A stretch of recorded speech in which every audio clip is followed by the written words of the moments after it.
The house on Hollow Lane. When the realtor first handed me the keys, he said it like everyone in small towns says terrible things. Gentle, like passing a casserole. Old place, he told me.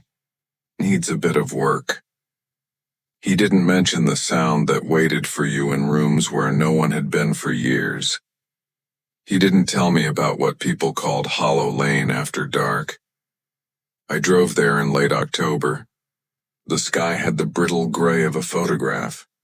Hollow Lane wound away from the main road in a ribbon of battered hedgerows and hedgerow roses gone to seed. It was the kind of road that gathered rumor the way a low roof gathers rain. The house sat at the end of a long gravel drive, an old Victorian with a slate roof and an attic window that looked like a blind eye. Vines clung to the brick like old habits. The for sale sign had been half buried by wind. Someone had shoved it upright again. I'd been looking for a place out of the city, a cheap mortgage, quiet mornings, space to write. People in my line of work tell horror stories for a living and then go home and need a quiet life. I told myself I'd buy the house cheap, fix it on weekends, and finally finish the novel I'd been promising myself for 5 years. The first night, I slept badly for reasons I told myself were rational. The house creaked, pipes settled, the wind found places to whistle. Old houses make new noises. The heating was a patchwork of radiators and stuttering thermostats. The kettle sang like a ghost on its own. I told myself the odd drafts were the windows and the chimney. I told myself I wasn't listening for something specific. I told myself a lot of things. On the second morning, I found a photograph shoved behind a loose slat in the attic wall when I was clearing cobwebs. It was of the house in its younger years. Banisters polished, curtains drawn back like a smile, children on the lawn. The back of the photograph had a single sentence written in faded pencil. Do not open the top door after the last bell. I didn't remember any bells. There was no clock in the photograph, no church steeple visible. I put the photograph down and told myself it was quaint superstition. I taped it to my notebook and kept it. It felt like a small tether to whatever life had lived here before me. You should know I don't scare easily. That's not bravado, it's practical. People who write about fear learn quickly how to separate make-believe from panic. The first time the house made me truly afraid was the third night. I woke up to the sound of a slow, measured footfall passing the bedroom door. Not the creak of the house, not the hiss of pipes. A footstep, deliberate, heavy on something soft. I lay perfectly still and counted until the noise stopped. It stopped directly outside the door and then moved away down the stairwell towards the back of the house. I told myself then that whoever it was had to be a squatter or a neighbor. I pulled on a sweatshirt and went downstairs. The kitchen light was on. The kettle had boiled dry and the burner was still warm. The back door was latched from the inside. There was a smear of damp on the floor that disappeared into the shadow under the stairs. I called the police. They came. 2 officers who smiled the professional smile of people who have seen houses with no burglars. Only the homeless and the lonely. They did a search, their flashlights cutting through the dust. No one here, one of them said. Probably an animal. Old houses can make people hear things. They left with a cautionary pat on the shoulder. Nothing official came of it. The house maintained an uncanny patience like a thing waiting politely while you played at reason. 2 days later, I found the first journal. It was stuffed between floorboards in the study, bound in cracked leather. The handwriting inside was cramped and obsessive. Dates ran in a ragged line through a single autumn, decades ago. The author had written about small, ordinary things at first. Bread gone wrong, a neighbor's donkey, the delicate shame of not being able to pay a mortgage. Then the tone shifted. October 14th. The bell keeps time on the wrong hours. October 17th. October 21. They hear when I think and call me by the names I hide. Ellen says I'm a fool, and I suppose I am. I only wanted the children safe. The house has ways. I read until my hands shook. The journal smelled like old smoke and something colder. The faint metallic tang of fear. I decided absurdly that if the house had been unwell before, I could outlast it. People who live in houses long enough develop strategies. Leave a light on, keep a radio on low, don't sit alone in certain rooms. I lit candles where I could not fix the wiring, kept the television on overnight, and told myself force of habit was enough. That night the radio played a lullaby and the house answered. It began with small things. A drawer that opened slowly at midnight. The faint impression of someone tracing circles on the condensation left on a mirror. The distant sound of a child's laugh that did not belong to any child I knew. Once in the basement I found toys laid out in a crude circle on the cement floor, as if a game had been paused and abandoned. This hour, people who stopped to chat when they saw me working on the porch had stories, but not the kind I could use in print. Mrs. Holloway at the market, or woman with flour dust in her hair and a voice like rusted bells, said without sarcasm, "Some houses keep what they have." She tapped her temple with 2 fingers, the small spell that town lore uses for emphasis. A man at the hardware store told me to board up the top door until the bell rang. He had a pocket watch on a chain, and like all small-town men with tiny luminous talismans, he would not say more. On a clear day, it's easy to pretend these are stories. At 3 in the morning, the stories knock and you cannot pretend. The first time I heard the bell, it was outside of any clock. It was not the thin peal of a church or the business-like ring of a wristwatch. It was a cavernous, wet sound that muddied the bones the way a miner's lamp muddies a face. I was awake and had been counting the hum of the refrigerator because sleeping felt dangerous. And then the sound rolled through the house as if someone had struck a plate in the hollow of the earth. Following it is a rehearsal for madness. The sound struck, and with that sound the house rearranged its furniture in the small spaces between your ribs. Floorboard slats flexed. The wallpaper loosened itself and shivered. I stood at the foot of the stairs and the air was colder than outside. My breath came out in a single white ribbon. On hearing the bell, things in the house went quiet. The clock stopped. The radiator went mute, and even the old grandfather clock in the hall, which had never worked, stopped its rusty ticking entirely. Like a lung-holding breath, then came the footsteps. The footsteps were not hurried. They were ceremonial. They climbed the stairs not singly, but with the sense of someone pacing themselves to count the risers, to mark them off as if each was a ledger entry. On the landing, they paused. For a terrible second, I thought the person would knock. But knocking would have been a courtesy. Instead, there was a soft scraping, a sound like fingernails across plaster. And then the top door, the one at the end of the attic stair, breathed open on ancient hinges. There was a shape there. Not a person in the way you know people, but an impression of one, a slightness of shoulders, the tilt of a head that suggested listening. It did not move with urgency. It did not rush into the light. It stayed and seemed to be counting something only it could hear. I learned that night what the journal meant by, "Do not open the top door after the last bell." Because when the attic opened, the house itself sighed and something like a chorus of whispers uncoiled the way smoke uncoils from a match. They said my name, not loud, only intimate as a hand against bone.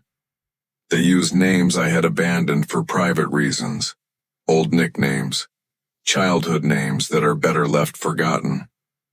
The attic did not give up a person, but it gave up a hunger. For 3 nights the bell came, and for 3 nights the house offered me pieces. Sounds at the edge of hearing, faces in the condensation on the glass, the taste of pennies in my mouth when I woke up. My reflection in the hallway mirror looked thin and patient. Once the reflection blinked a fraction before I did. On the 4th night I found a voice recorder under the stairs. It was the kind of cheap recorder sold to teenagers for secret conversations. Its battery had enough life for 20 minutes. I played it and heard in a clear, trembling voice someone reading from the same leather journal I'd found. The voice was older than mine, more broken. I told them not to come after the bell. I should have trusted the house. The house took the children first. They were small, and it was useless to call the police again. Hollow Lane had a practical police force and a polite sympathy for the eccentric. You can call the authorities until your breath is rasped dry, and they will tell you to take the evidence to the courthouse or to a doctor, and they will be kind. The world is built to refuse horror in favor of paperwork, so I began to look for measures I could keep secret. I nailed sheets of tin behind the attic door. I wrapped the doorknob with old cloth. I cut the power to the attic from the fuse box and taped the switch down. I placed heavy furniture in front of the door like an offering. I lit sage, ridiculous and superstitious, and burned it in the stairwell. None of it helped. The house learned my tactics the way a patient animal learns a person's patterns. The first time it moved the furniture was when I was in the bath. I had left the door open because I liked the draft, and when I came out, the rocking chair from the parlor sat at the top of the landing, as if it had been waiting all along, waiting to be seen.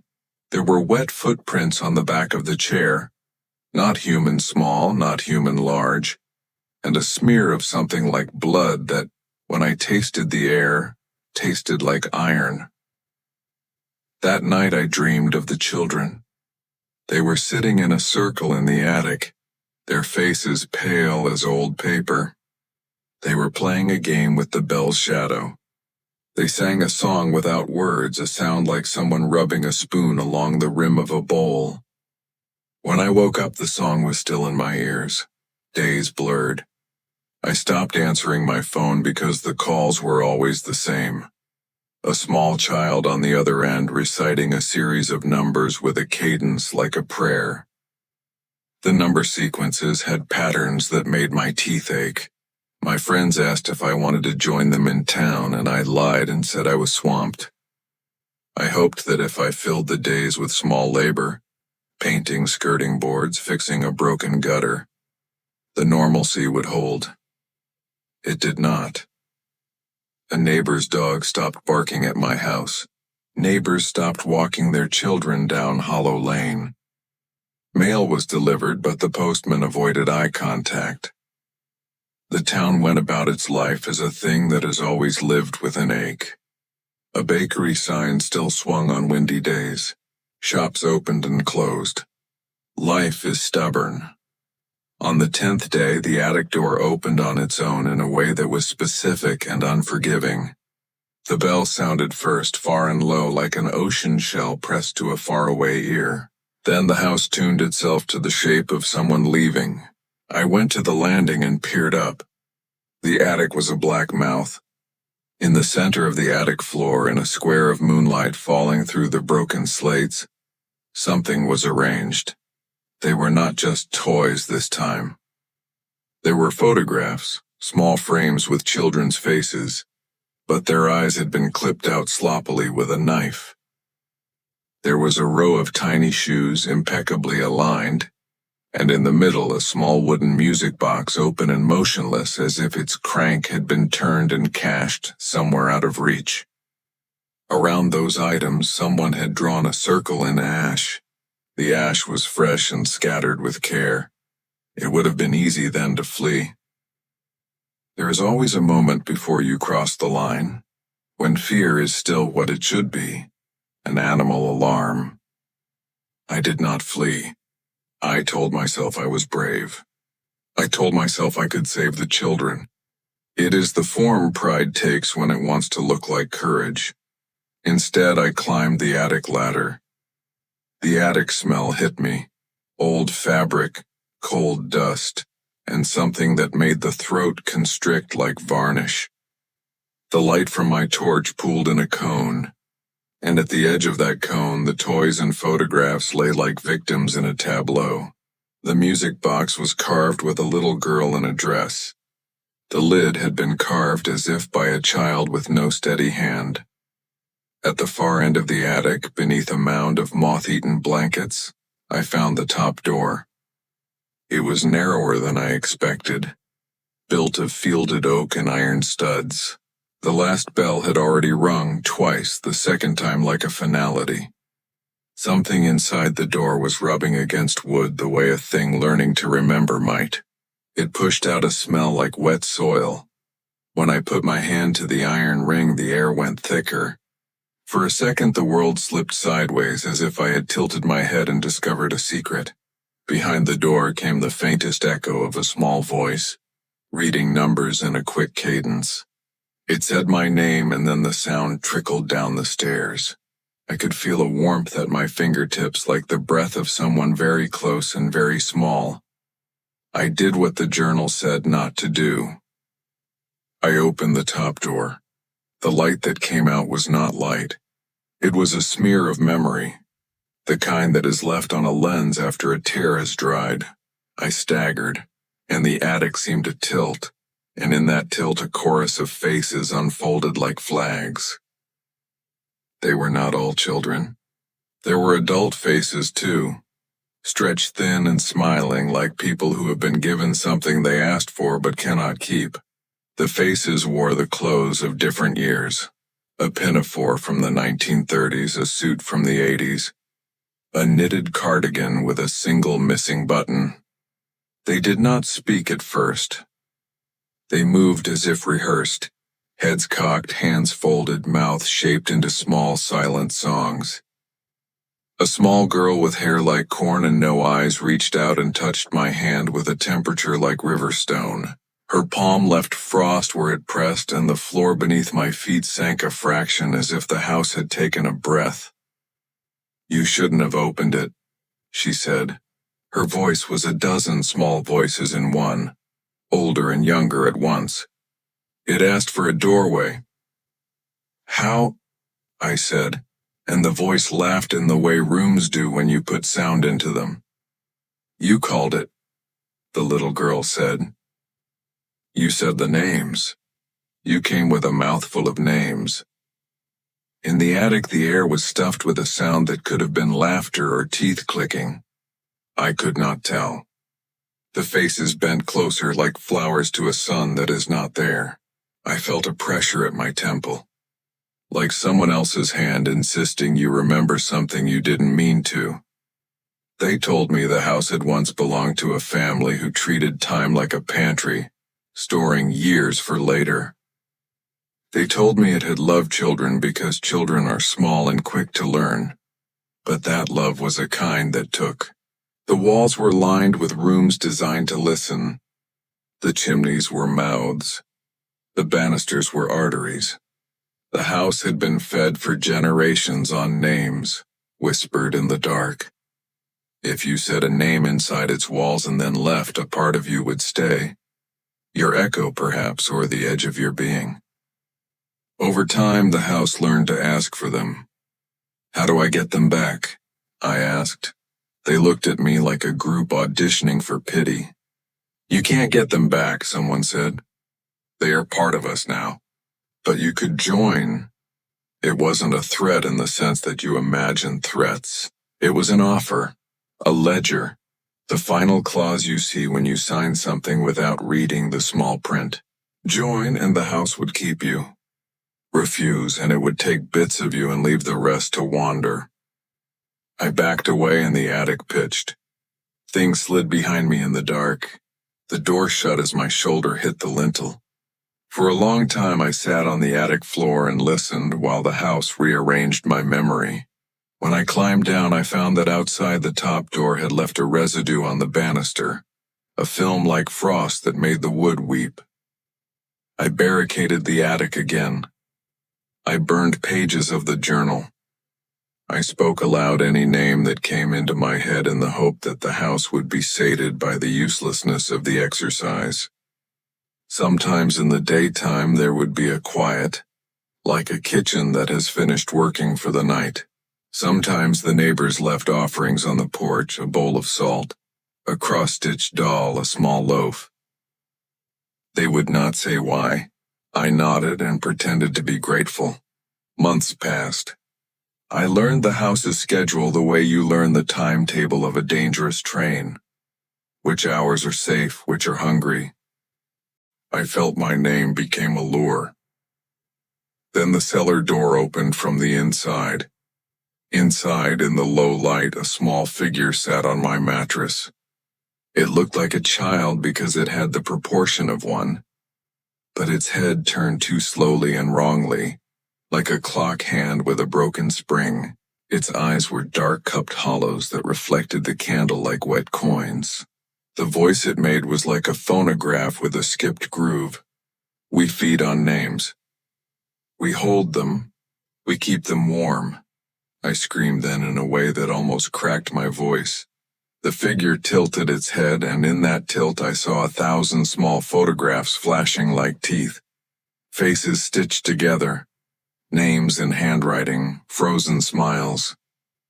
It reached for me and its fingers were slender as twigs. When they brushed my skin, it was like touching a photograph that still retained the heat of the person who had held it last. I did the only thing left to do. I spoke a name that was not mine. I spoke the name of someone in town who had an old resentment and who had once, in childhood, learned to lie in the service of cruelty. Names in Hollow Lane had a weight. They held the memory of how you had once been. I thought maybe the house would prefer a quickly given name to the slow daily supply it had been expecting from me. The figure stilled. For a moment I thought it would take the offered name and waver. Then the house itself changed. The voices rose into a sound like a high wind through grass. Floorboards separated like ribs. The attic door banged and banged until the sound carried into my chest. The figure on the mattress opened its mouth, and where a tongue should have been, there were only names. Every name it had ever gathered, looping and looping. The sound was a necklace of dead syllables. I understood in a shot of terrible clarity that names were not barter. They were architecture. We had not been feeding it by accident. The house had been constructing a place for people to live inside. It wanted a community, a neighborhood of echoes, a parish of voices. The cellar ceiling fell. Not all at once, but it sloughed like an old coat. I was buried under the first rumble of brick and mortar, the smell of dust and the bitter sweetness of flour. It was then I heard the bell far away, and then the last bell closer, as if rung from inside the bones. I did not die fast. The town found me in the morning, or rather some part of me that they found. What they told the newspapers was that I had been found in the ruins of the house on Hollow Lane, that my mind had been fractured by carbon monoxide or mold or another thick, polite diagnosis. They took photographs of the sagging rafters and the toppled furniture, and a man in the local paper made a small speech about the dignity of old houses. The article ran with a black and white portrait and the headline, "Tragic Death in Hollow Lane," but they could not find everything. The attic door had not been destroyed.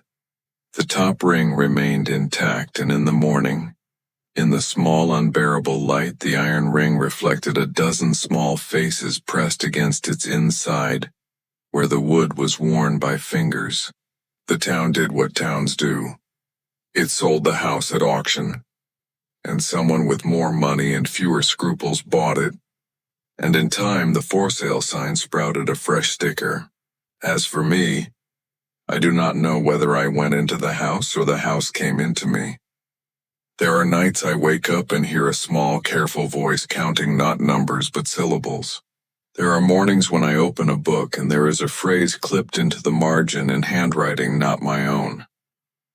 Sometimes I find the photograph of the house again in my pockets, the one that reads on its back, "Do not open the top door after the last bell." Sometimes I cannot find it at all. In my dreams I am in an attic. That is not quite the attic, but could be already the angles are wrong in the kind of way that indicates a different gravity. The children in those dreams are older and smiling. They have the tilt of people who have been promised a neighbor and keep forgetting who gave the promise. They wave at me and call my name with practiced affection. I answer and find that while this is a terrible thing, it is also not entirely unjust. The house wanted company. If there is a moral to this, it is not one they print on signs. It is a quieter thing. Do not give your name away without knowing the price. Do not trust a room that listens. And if you ever find a photograph taped behind a slat, and on the back of it there is a line in faded pencil, heed it. It will be better in some small and practical way to walk away, but if you don't, and if you, like me, are tempted by the cheap mortgage and the quiet mornings and the idea that a haunted place can be mended by hard work and a light hand, then know the house will be patient with you. Houses are patient things. They learn how to keep time. They learn how to make you speak your name until it becomes part of their bones. And once your name is part of their bones, you will be surprised how warm it feels to be remembered.